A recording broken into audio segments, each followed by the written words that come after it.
മാലിന്യത്തോട് ശുചീകരിക്കാൻ ഇറങ്ങവേ മരിച്ച ജോയിയുടെ കുടുംബത്തിന് വീട് വെച്ച് നൽകാനുള്ള തീരുമാനം കോർപ്പറേഷൻ കൗൺസിൽ യോഗം പാസാക്കി. 1 കോടി രൂപ ജോയിയുടെ അമ്മയ്ക്ക് നൽകണമെന്ന് റെയിൽവേയോട് ആവശ്യപ്പെടാന് തീരുമാനം. തിരുവനന്തപുരത്ത് നിന്ന് വിവരങ്ങളുമായി ചന്തു ചന്ദ്രശേഖർ ചേരുന്നു. ചന്തു, അങ്ങനെ കോർപ്പറേഷൻ കൗൺസിൽ യോഗം തീരുമാനം പാസാക്കിയിട്ടുണ്ട്, വീട് വെച്ച് നൽകാനുള്ള തീരുമാനം. ഒപ്പം തന്നെ ഈ മാലിന്യം എറിയുന്നവർക്കെതിരെ എന്ത് നടപടിയാണ് കൈക്കൊണ്ടിരിക്കുന്നത്? പ്രത്യേക കൗൺസിൽ യോഗം ചേർന്നാണ് ജോയിയുടെ അമ്മയ്ക്ക് വീട് വെച്ച് നൽകുന്നതിനുള്ള തീരുമാനം തിരുവനന്തപുരം നഗരസഭ കൗൺസിൽ പാസാക്കിയിരിക്കുന്നത്. പ്രതിപക്ഷത്തിന്റെ ശക്തമായ പ്രതിഷേധത്തിനിടയിലാണ് ഇന്നത്തെ കൗൺസിൽ യോഗം ഈ പ്രമേയം പാസാക്കിയിരിക്കുന്നത്. പ്രധാനമായും ഇന്ന് ഈ പ്രമേയം പാസാക്കുന്ന വേളയിൽ പ്രതിപക്ഷം ആവശ്യപ്പെട്ടത് ഇതിന്റെ ഉത്തരവാദിത്തം നഗരസഭയ്ക്കാണ്.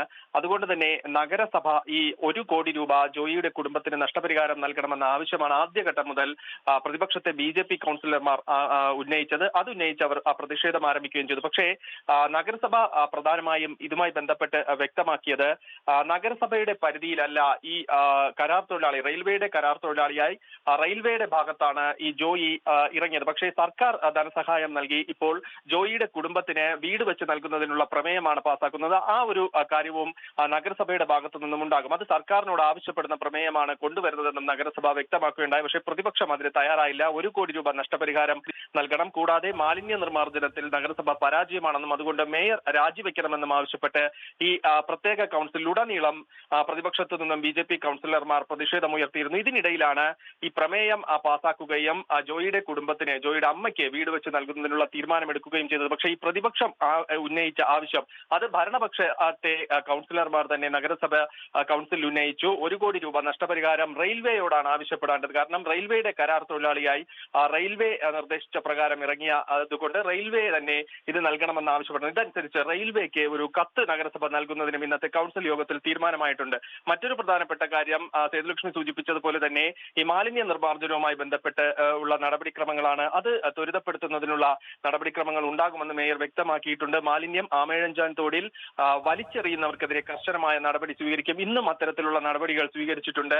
ഈ ശുചീകരണ പ്രവർത്തനവുമായി ബന്ധപ്പെട്ടിറങ്ങുന്ന സ്ത്രീ തൊഴിലാളികൾ തന്നെ ഇതുമായി ബന്ധപ്പെട്ട് ഇന്ന് ആമേഴഞ്ചാൻ തോടിൽ മാലിന്യം വലിച്ചെറിയുന്നവരെ കണ്ടെത്തുകയും അങ്ങനെ 9 പേർക്കെതിരെ നടപടി സ്വീകരിക്കാൻ നഗരസഭയ്ക്ക് കഴിയുകയും ചെയ്തതായി മേയർ വ്യക്തമാക്കി. തുടർന്നും ഈ പ്രവർത്തനങ്ങൾ ത്വരിതപ്പെടുത്തുമെന്നും ഇന്നത്തെ കൗൺസിൽ തീരുമാനിച്ചിട്ടുണ്ട്. എന്തായാലും ജോയിയുടെ അമ്മയ്ക്ക് വീട് വെച്ച് നൽകുന്നതിനുള്ള ഒരു തീരുമാനം സർക്കാരിനോട് ആവശ്യപ്പെടുന്ന പ്രമേയം നഗരസഭ പാസാക്കി. ഉടൻ തന്നെ അതുമായി ബന്ധപ്പെട്ട നടപടിക്രമങ്ങൾ മുന്നോട്ട് നീക്കാനാണ് ഇന്നത്തെ നഗരസഭ കൗൺസിൽ യോഗം തീരുമാനിച്ചിരിക്കുന്നത്.